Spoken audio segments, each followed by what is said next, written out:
Hello, ladies and gentlemen, and welcome again to Syriana Analysis. I'm your host, Almassian. Please let me know in the comments below if you can hear me sound and clear, and if there is any technical problem in my sound. That would be really nice of you. I named or titled this video Ben Shapiro Lost His Mind for two reasons. Because first, I would definitely like to speak about his recent rant on his YouTube channel, because he works for the Daily Wire, or he owns the Daily Wire, I'm not sure. Thank you for confirming that my sound is clear. I would like to discuss what he said, definitely. However, I titled it like this because YouTube received apparently instructions from the deep state to demonetize all the videos and the live streams that the people are doing about this certain conflict that we have been addressing in the past week. And accordingly, all the so-called mainstream media outlets and even the alternative mainstream, again, they are becoming mainstream, like Ben Shapiro, like Jordan Peterson's TV channels, when they speak about this particular case, their videos aren't demonetized, unlike mine, because they don't want you to know the other side of the story. There are two sides of the story of this conflict, right?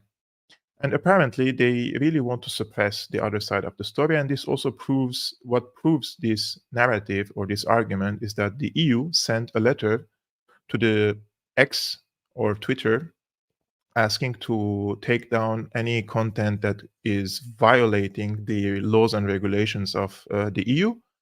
And they're specifically speaking about any pro-Palestinian voices. Now, on this channel, we are not pro-Hamas, okay? I've been criticizing and attacking, because there is a difference between criticizing and attacking. I've been attacking Hamas for quite a long time.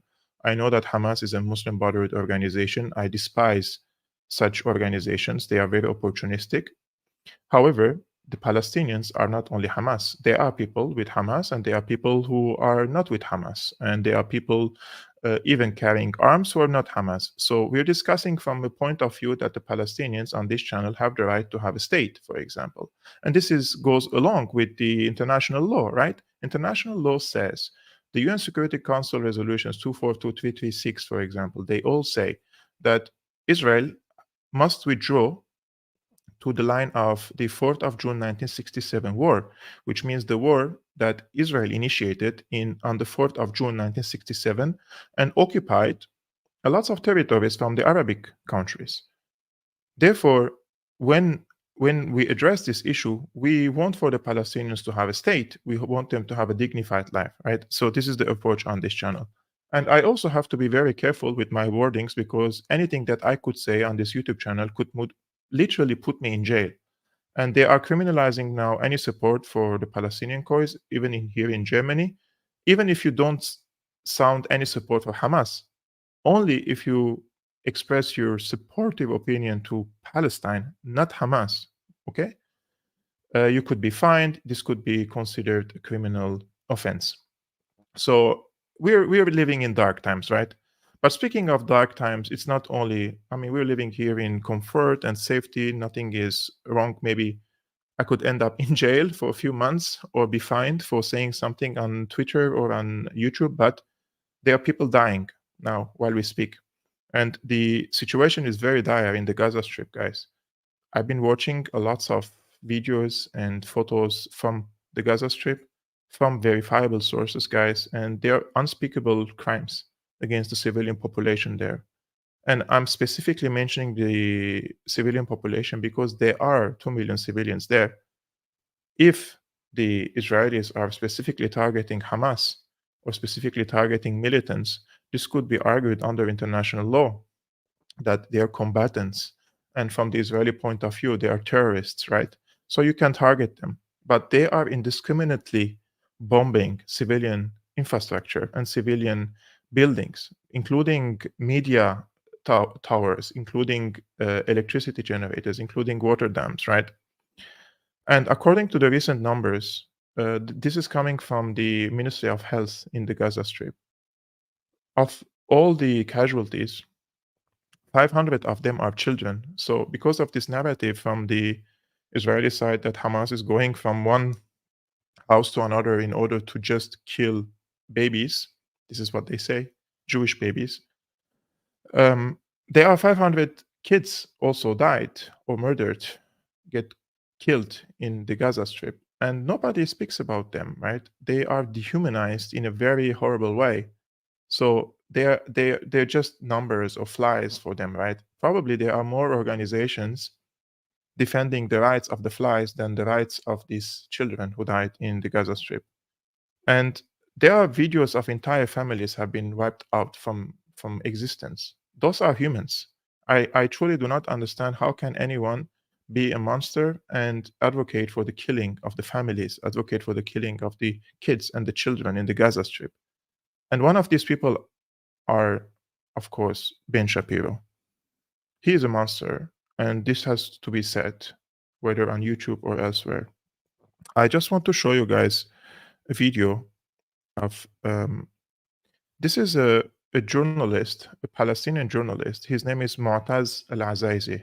He's covering the war in his city, right, in Gaza. He's from the Gaza Strip. He's not an Islamist. He's not from the Hamas. His family are not from the Hamas. And you can see from his face that the guy is not an Islamist. And he has been covering the war. So he went to a location to check what's happening. And he found out that 15 of his family members got murdered by an Israeli airstrike. I want to show you because this is not like I'm not going to show you the graphic videos or the scenes. I just want you to see that there are people now dying there, and those are not Hamas.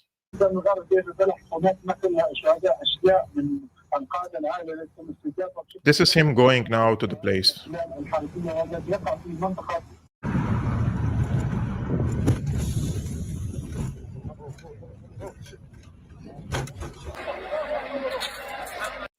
He says, "My God, my family," here in Arabic.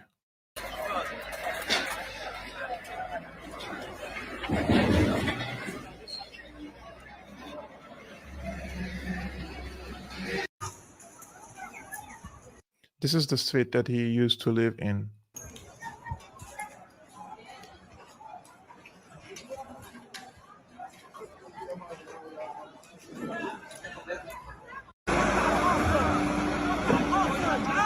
So he says, my relative's house got demolished and my family lost more than 15 persons. I'm not going to continue this video because there are some graphic videos here now. But while I'm showing you this video, my armpits now are sweating because I'm a journalist myself. I've been covering the Syrian war for a quite long time, and I've been underground in Syria, and I saw atrocities, and I would not imagine my family would be among these casualties when I'm covering a war in my country or in elsewhere, right? This has to be condemned, guys. This can't continue like this. And when we condemn these crimes, it doesn't mean we are supporting Hamas. I could say F them, F Hamas 1,000 times, and I've been saying this for a long time. And Hamas also, additionally, they have stabbed Syria as well. They have stabbed us in the back. They have fought against us in Syria. We dislike them, right, in Syria. I understand that. But those people are not Hamas. Where is the international so-called community and rules-based order to protect these people? Unfortunately, most of them, Secretary of State of the United States is in Israel.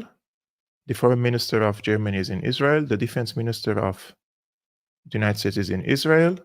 The head of the EU Commission, Ursula von der Leyen, she's in Israel, and they are unequivocally expressing support only to Israel. And of course, I don't expect from them to show any sort of solidarity with Hamas.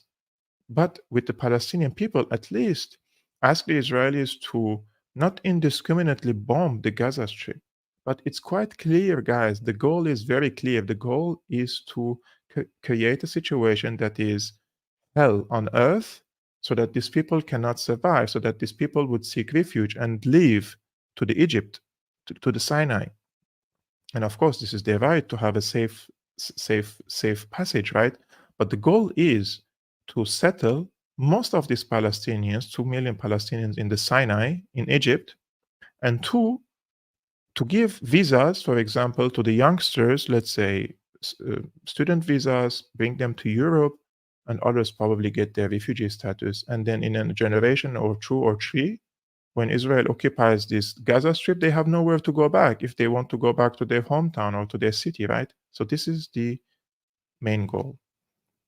But there are people criticizing this, right? And those not this is not the people that like are Arabs, let's say, or they are from Hamas. Those are legitimate people. For example, Jewish people. There are people who were, for example, officials in the Israeli government. For example, Daniel Levy, who was an top advisor, he's currently ex-top advisor to Israel's prime minister. He says is way more sympathetic to Palestinians than a BBC presenter. The presenter here, she says, the Israelis would say we are defending ourselves. And Daniel Levy, he says, do you really keep a straight face when you say that? This kind of lies. Check. The Israelis would say, well, look, we are defending ourselves. We are targeting Hamas targets in Gaza. We are trying to put an end to what we believe is a terrorist organization once and for all. Do you really keep a straight face when you say that? Do you think terrorist organizations embedded in populations who are denied their most basic rights are ended once and for all in a military campaign? Does that happen in history? Can someone credibly tell me that when the leadership of a country says we are cutting off food, electricity, water, all supplies to an entire civilian population, that they're targeting militants? I'm sorry, these kind of lies can't be allowed to pass. And when you tell yourself the lie, it leads to the wrong policy. If anyone told me that what the militants did on the weekend was a legitimate response to years and years of occupation, I would say, no, you're wrong-headed. You've lost sight of humanity and reality. And if anyone tells me that what Israel is doing in Gaza today is a legitimate response to what happened on the weekend, it's exactly the same. And yet they are saying it, and yet the international community is saying that. And people need to challenge them on it, because it's a lie. And we're warmongering if we allow them to get away with it. Yeah, they are warmongering. And why I am bringing these examples, guys, because it's very important for us to bring voices that are Jewish, who were part of for example, the Israeli government, and they're voicing their objection to this policy. How can you cut water, electricity, and basic necessities on 2 million people? Like, they have weaponized this in a way that we want to starve you. You're not going to be able to do any regular activities in your life. You're not going to have an electricity. You're not going to have fuel. You're not going to have water to drink. Water is life. This is a war crime. And number of Western officials that I saw condemning this is zero. Zero. How do you explain this? How can you even justify this? And then you have Israeli officials, ex-officials, you have Jewish voices are objecting this, and I salute them. And I put my hands in their hands. I have zero problem with the Jewish people. My problem is that there is Israeli occupation of my land in Syria, the Golan Heights, of Palestinian lands, and of Lebanese lands. This is my problem with them. It's an occupation. And I'm not even a Muslim. I'm a Christian from Syria. I'm even ethnic Armenian. But I was born and raised in Syria. I hold the nationality of Syria, and I I find myself that I'm Syrian. I defended Syria for 12 years after the regime changed war against Syria, and I consider Syria my country. And when I see that the Israelis are occupying our land, then I will object that and I will speak against it. I want to bring your attention, guys, to another Jewish voice, Gabor Mate. Gabor is, by the way, he's a Holocaust survivor, and he's also the father of Aaron Mate. Aaron Mate, he's this famous journalist that I have hosted him on Syriana Analysis once, and he says Gabor Mate describes the Israel-Palestine conflict as the longest ethnic cleansing operation of the 20th and 21st centuries, according to him. So take a look.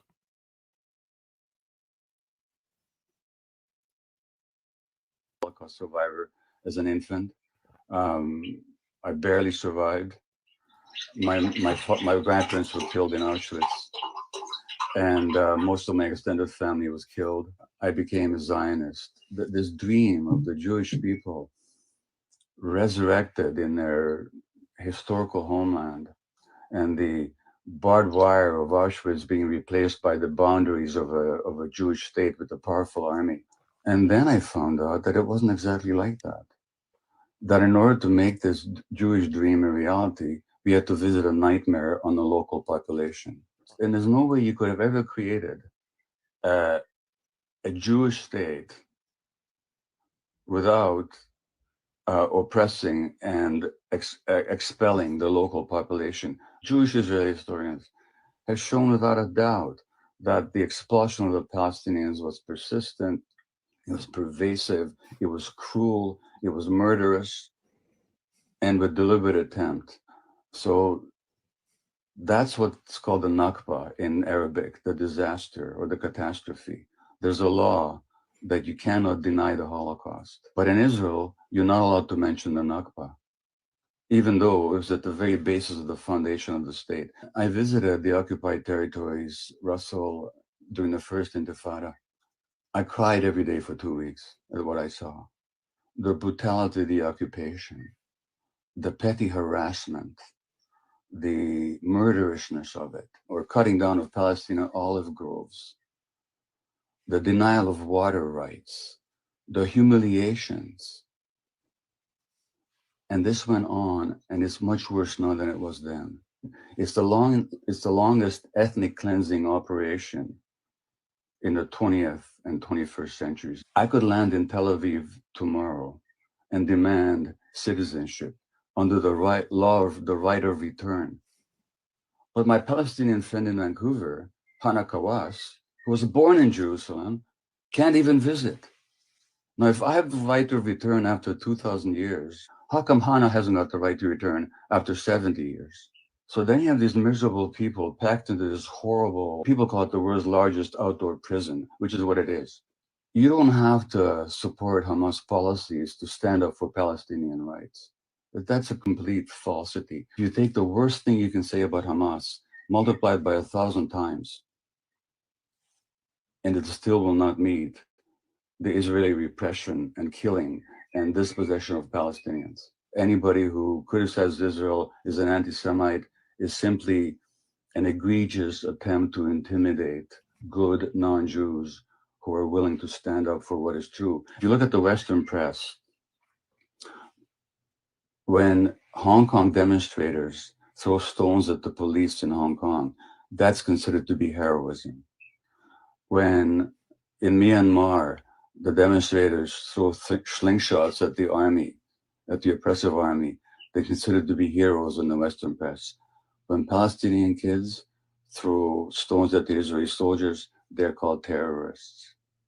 And Israel gets away with a lot more without much less criticism in the Western press than any other country. He runs a program for Palestinian children who spend time in Israeli jails. 14, 15, 16-year-olds are jailed for months or years. Sometimes they can't see their families for months. If she says, we don't have post-traumatic stress disorder here because the trauma is never post.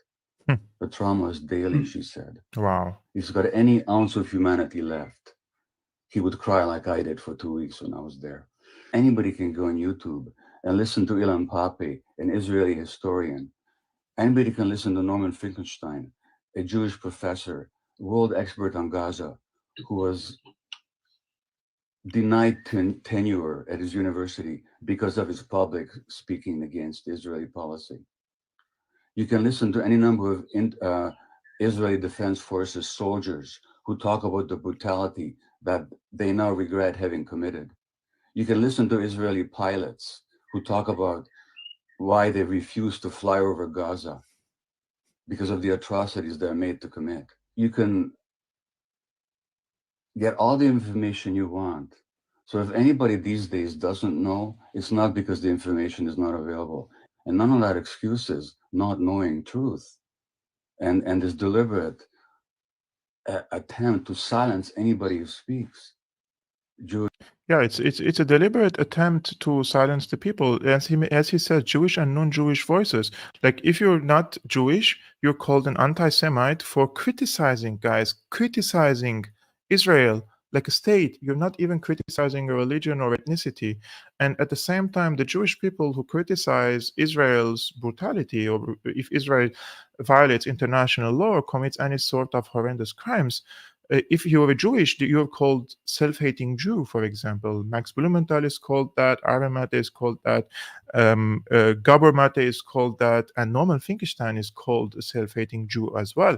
And this week, because also Gabor mentioned Norman Finkelstein, he was on Jimmy Dore's show, and he was speaking about the final solution of Israel for the Gazans. And what is the solution of the Israelis for the Gazans? Is to displace them from their territory, from the Gaza to Egypt, just like they did with the Armenians just a few weeks ago, guys, in Nagorno-Karabakh, and they kicked out 120,000 Armenians from their homeland to Armenia proper.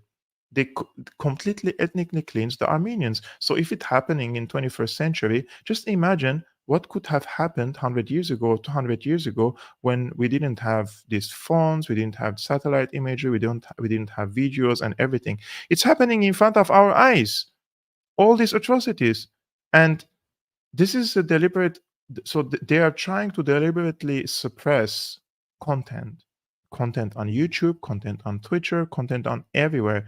Guys, just in case, if you are already on Rumble, please also subscribe to my Rumble channel. I will now, while I'm playing this video of Norman Finkelstein, I will post the link in the chat.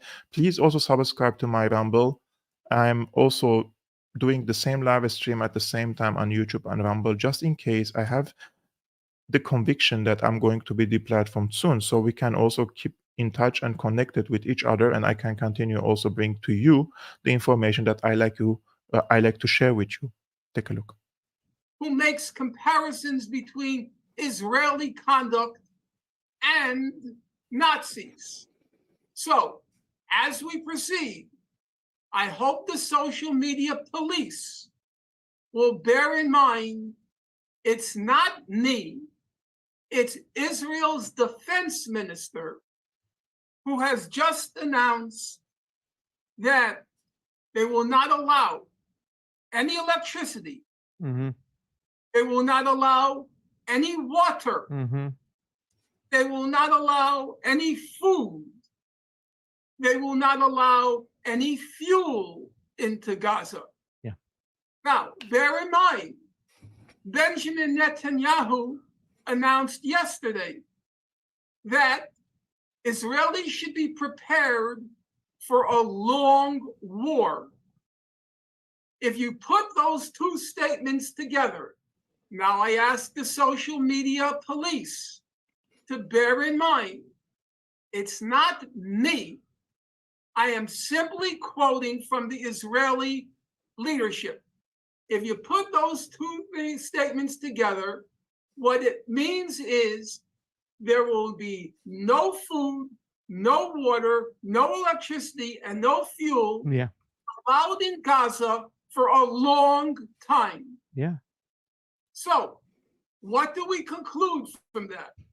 I conclude that the Israeli government has finally figured out the final solution to the Gaza problem. That's what I conclude, I infer from the information that's being broadcast by this government. Yeah.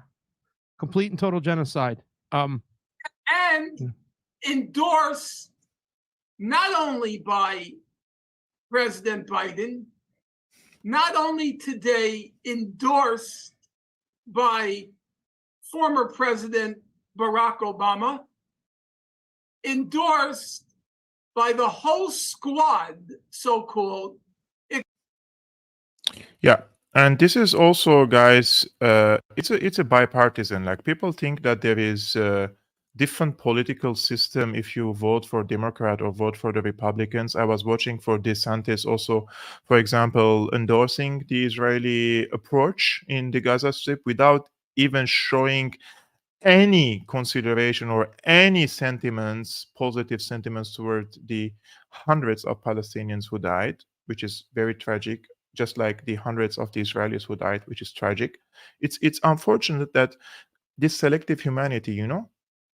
And what really bothers me is that these people lecture us, preach, and they always try to show us that they have a moral high ground and they are more humanitarian than we are. You know, we are the savage people. They are living in a garden, we are living in a jungle, so they have to teach us and lecture us how we have to live our lives and what is morality for them. And at the same time, those are also the same people who don't show any sympathy to the suffering of other human beings, because for them we are barbaric savages. And this dehumanization of the Palestinians in the media, by the politicians, it is all deliberate. It is deliberate because they are preparing the public opinion and also opening the appetite for them to support a war which will result to heinous crimes, atrocities against the Palestinians, and also forcing them to leave their homes and their towns and leave the Gaza Strip completely to Egypt, as I told you.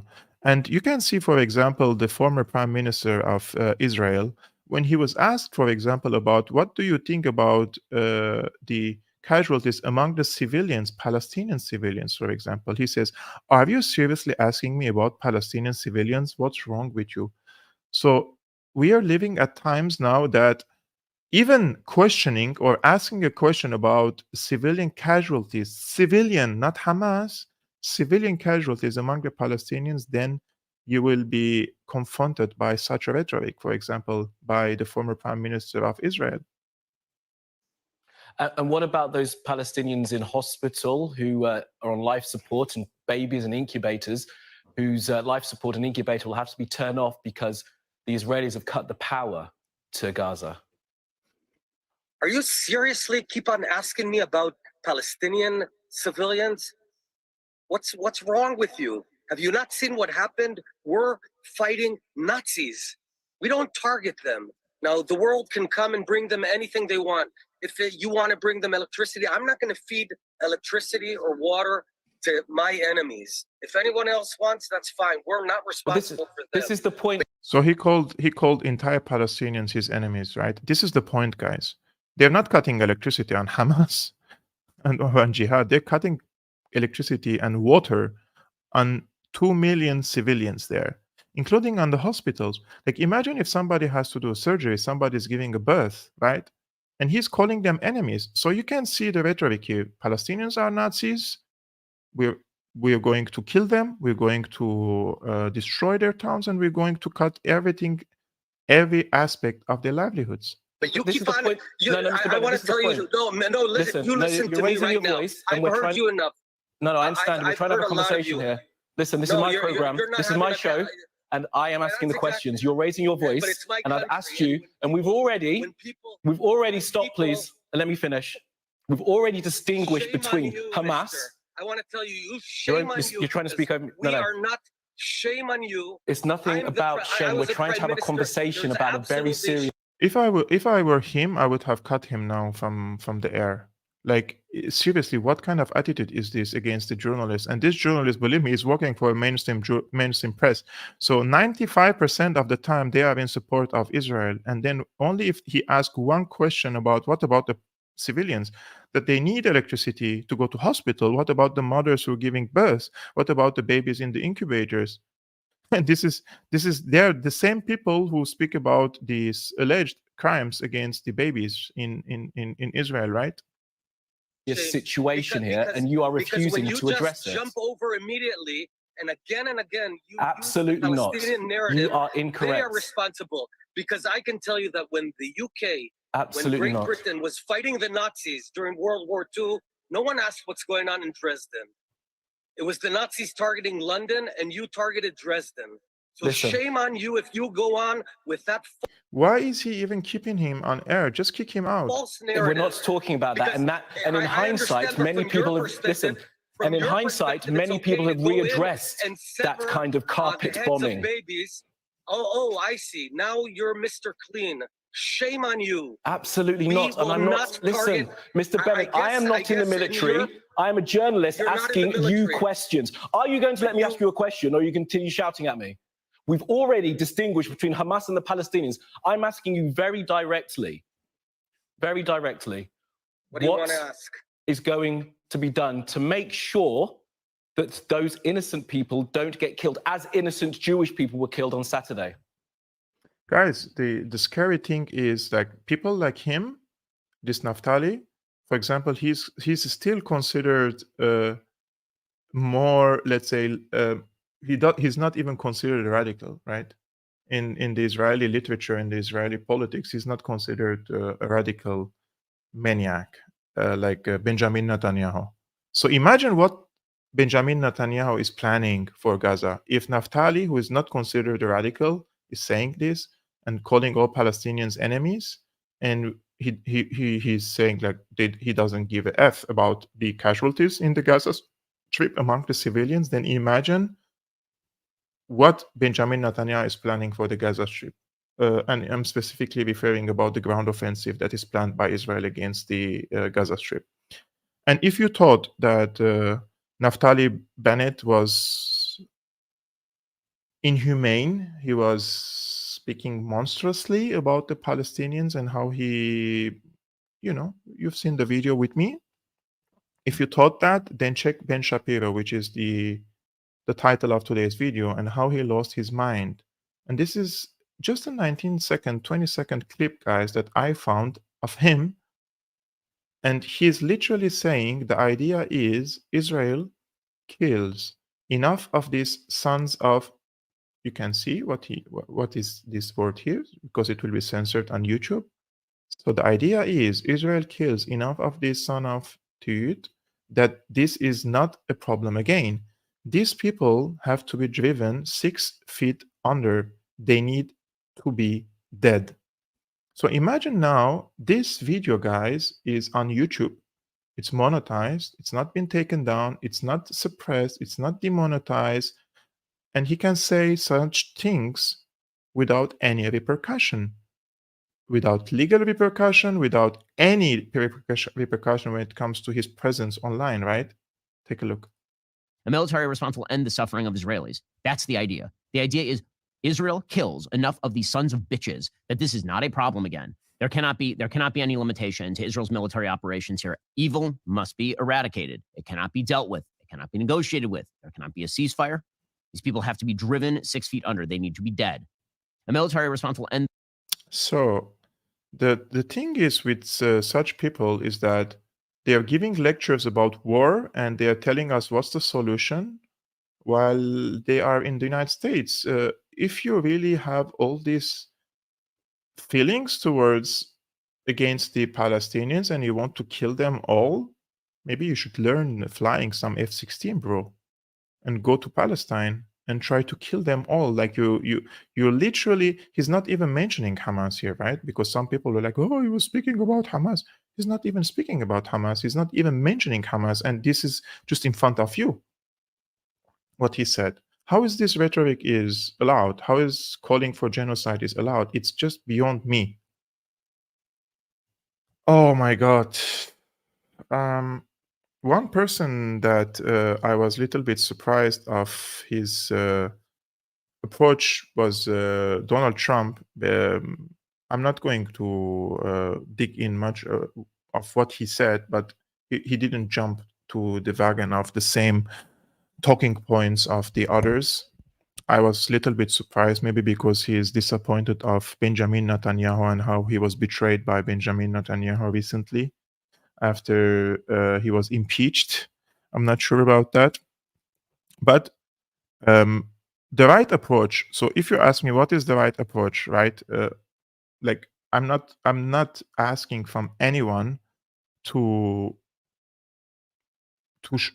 become a Palestinian or to take the cause of the Palestinian as theirs or to just be in solidarity only with the Palestinians. I'm asking for fairness, justice.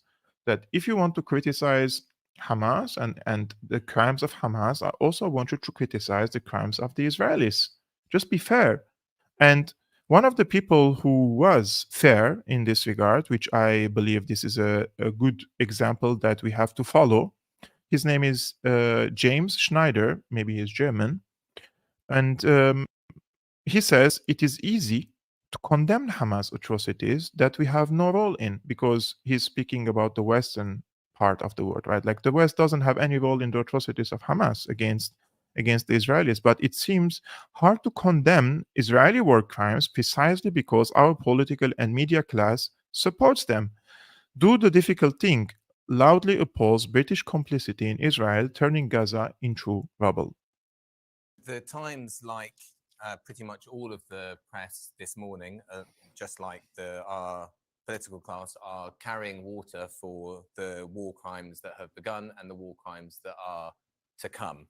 The Israeli state announced that it was going to lay total siege to Gaza, shut off water, food, electricity, fuel in a collective punishment of the Palestinian people, of an occupied people, and that they will reduce Gaza to rubble. 2.2 million people, half of whom are children, already living under occupation and the most total blockade of anywhere on Earth, in one of the most densely populated places on Earth.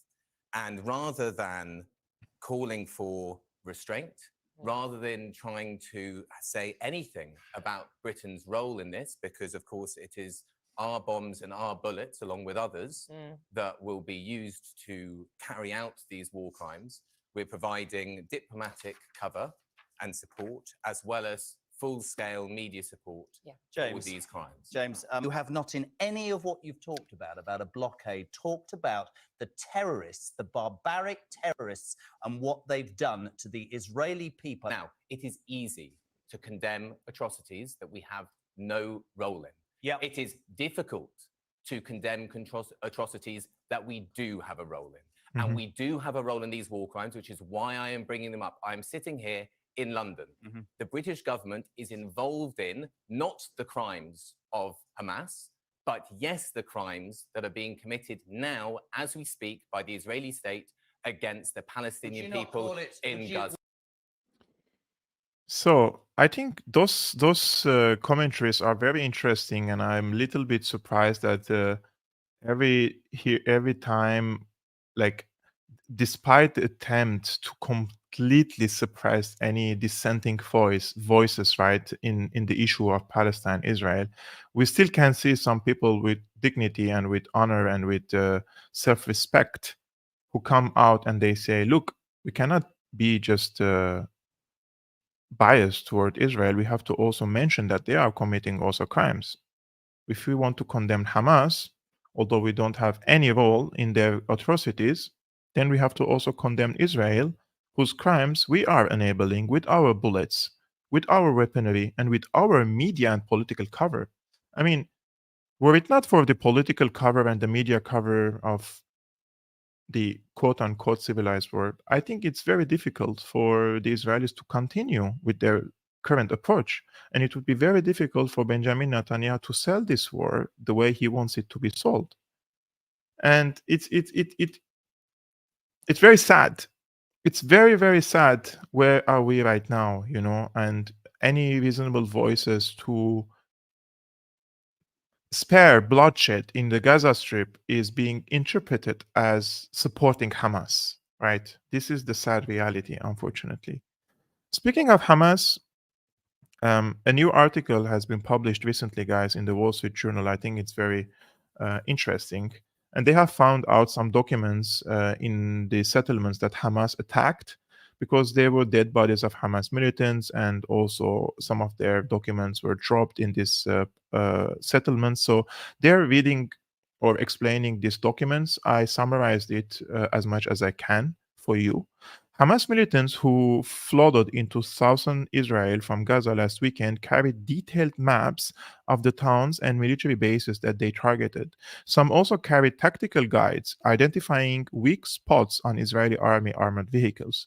The documents, written in Arabic, were recovered from the sites of attacks of bodies of dead Hamas fighters. So mostly by the people who were from Hamas and attacking. So they were dead, and they found these documents in their pockets. Taken together, the document indicate that Hamas set out from the start to target not just military installations, but to attack civilian population centers and to take hostages. And they offer evidence of the scale of Hamas's intelligence gathering and the degree of planning for the assault. So according to these documents, guys, Hamas planned not only to attack military infrastructure, but also to attack civilian population centers or the settlements around the Gaza Strip in order to take them as hostages. So there is nothing in these documents that say that Hamas militants went to these settlements to murder civilians or to kill the babies, just like the Israeli side says. This is what I'm saying according to the documents, right? Have there been any casualties among the civilians? Yes. Have there been casualties among the babies? Yes. I'm just saying that according to the plan was not to kill the civilians, but to take them hostages, because one Israeli hostage, they can free 100 in exchange of the one person, right? And there are over 5,000 Israeli prisoners in the Israeli jails. Some of them are not even, they never stood in front of court. And speaking of prisoners, yesterday, the Israeli occupation forces in the Syrian occupied Golan Heights are Syrian territory, and Israel occupied it in 1967, and they still keep it. They annexed it illegally, and they are building settlements every day to change the demographics. And yesterday, one of the Syrian citizens, his name is Sudqi al-Maqat, he has been detained again, I think for the third or the fourth time, and they just accuse him of being a spy, and it's very easy to send him to jail, right? And he's been now in jail, and I will show you after this article his photo. So more than 1,300 Israelis were killed in the attacks, which have deeply shaken the country's sense of security and prompted Israel to declare war on Hamas. One 14-page document labeled Top Secret in Arabic and dated June 15, 2023, described a plan for infiltrating Mefalsim, a small collective community called a kibbutz near Gaza, and taking residents hostage. Two teams of 5, and the commander would carry out the operation on our S, day Y. It reads, maps and aerial pictures of the town were contained in the document, which says there were 1,000 civilians guarded by a volunteer security.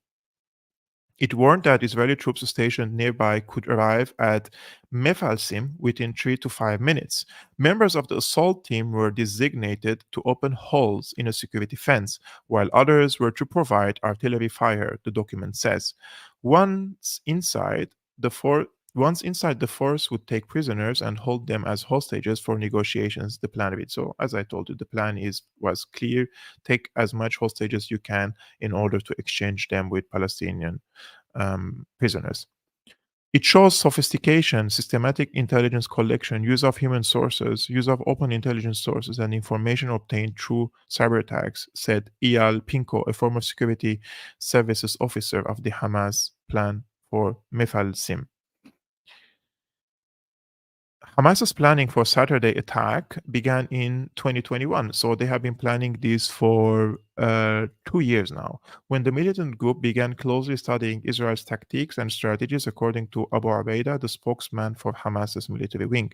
In another sign of sophisticated preparations, Hamas used drones to drop grenades on Israel's observation towers and remotely operated machine guns.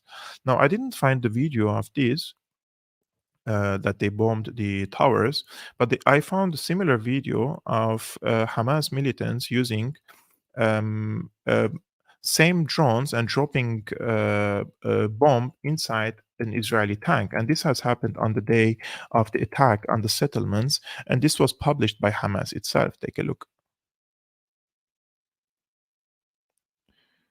So I've seen such videos also in Ukraine, and the Russian side used such tactics extensively against the newly supplied tanks and armored vehicles from the NATO side to Ukraine, right? So it's quite interesting to see how the Merkava here is like it's been on fire and getting destroyed by a grenade or a bomb that has been dropped from the air on the Merkava, which is considered, according to the Israelis, one of the best in the world.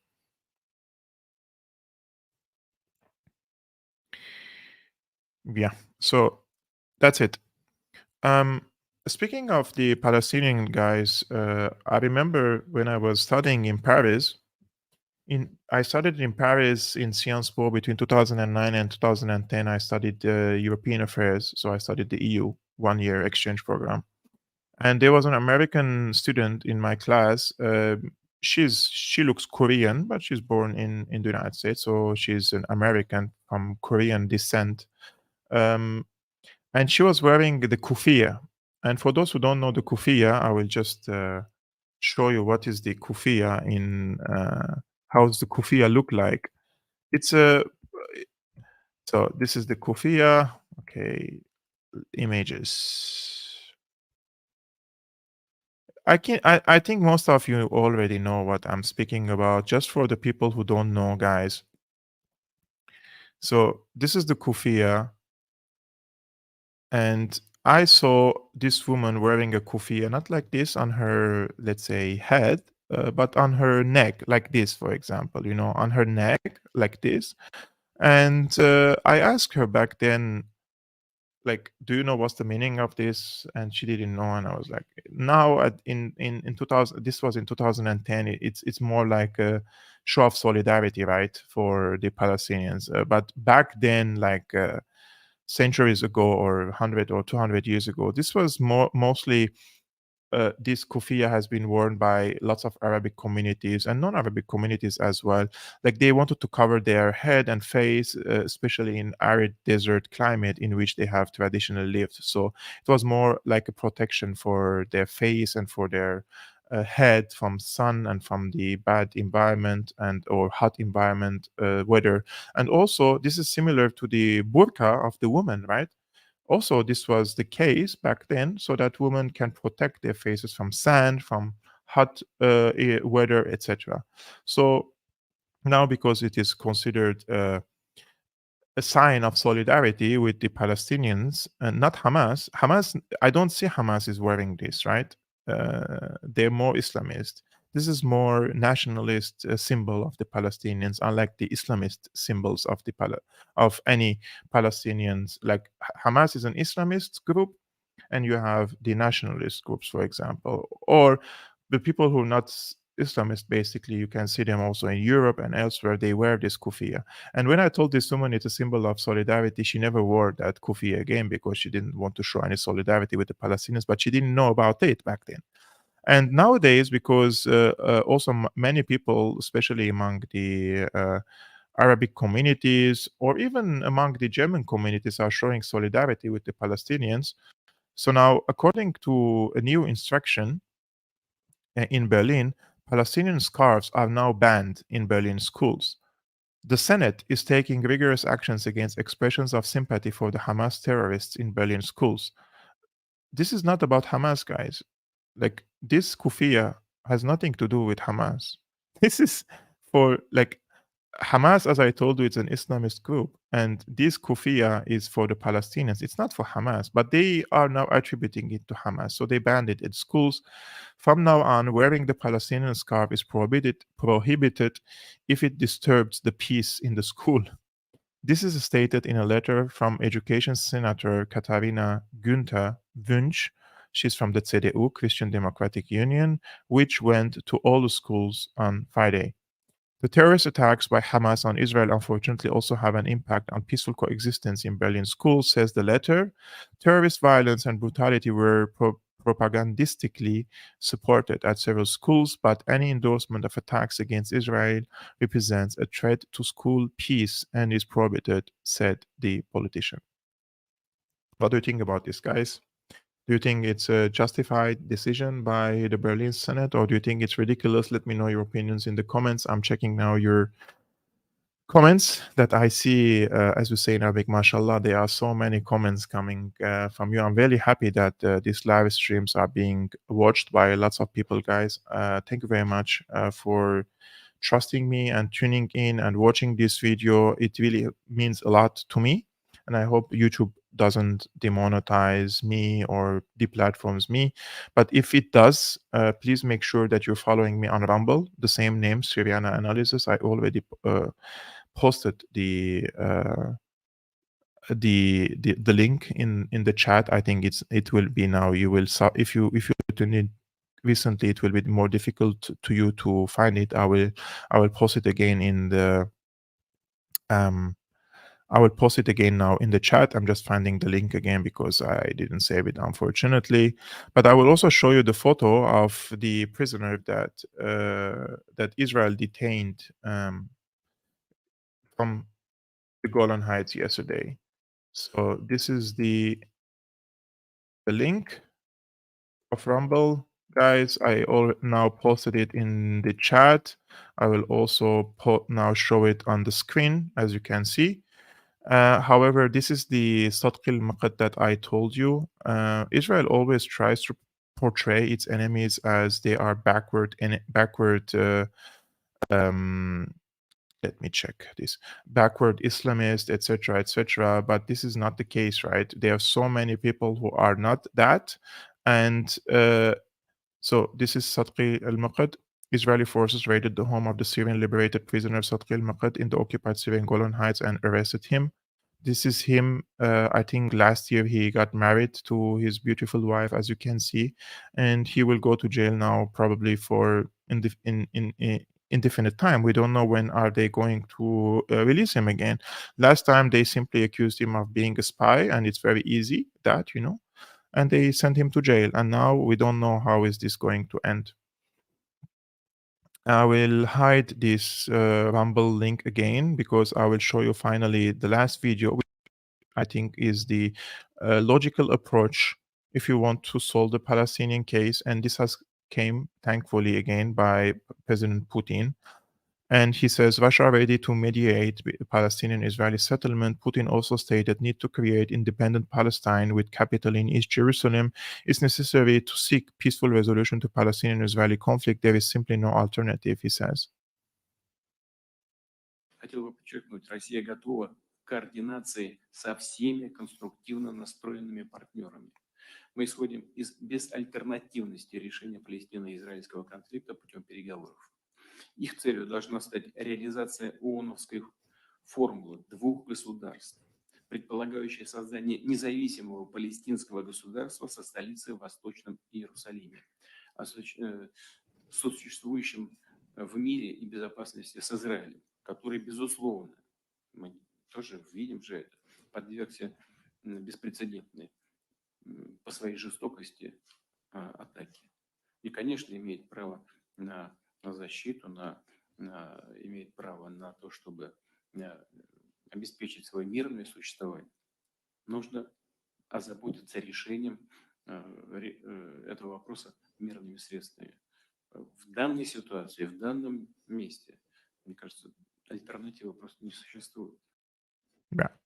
I also see there is no alternative, but from the Benjamin Netanyahu approach, I truly believe that he doesn't believe in a two-state solution. He believes in complete annihilation of the Palestinians and sending back them to other countries. And this is also is very clear. You can see lots of so-called pundits are like, oh, why the Arabic countries aren't absorbing the Palestinians in their countries?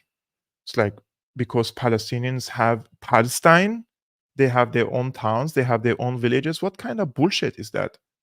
It's like, why does the Hungarians aren't absorbing other Europeans? It's all Europe, right? Why aren't they doing it? If it's all Europe, then let them all go to other countries, right? It's like, what kind of it's like sometimes I see these people are like, there is no brain here or what? It's completely washed. Something is been like with an acid or what? Palestinians are Palestinians, Syrians are Syrians, Lebanese are Lebanese. Do you think you're going to solve the problem if you send now all the Palestinians from the occupied territories to Jordan, to Palestine, to Lebanon, to Egypt? That's how you're going to solve it? I don't understand how these people can even sleep with consciously, like not feeling guilty, or I don't understand. Anyways, guys, this was the live stream of today. I hope you liked my approach of how I'm reporting about this case. I'm putting lots of effort and research before I do this live stream. I'm trying to do it almost every day, but some days are a little bit more difficult because I also have to work other jobs in order to survive. It's very difficult nowadays to survive as an independent journalist. And with the suppression of YouTube, it's becoming also very ridiculous that you can't even make decent income. It's being suppressed, it's being demonetized. So if in case you have $2 spare per month, and if you want to buy me a coffee, the link here is, guys, on the screen. As you can see, you can become a patron. It's a great help to me. It also helps me to become independent in the near future, so that I don't have to work other jobs. I can only focus on this Syriana analysis, and also can update my equipment. That would be great help from your side, guys. So I've been your host, Almassian of Syriana Analysis. Thank you very much for tuning in, and I will see you very soon. Ciao.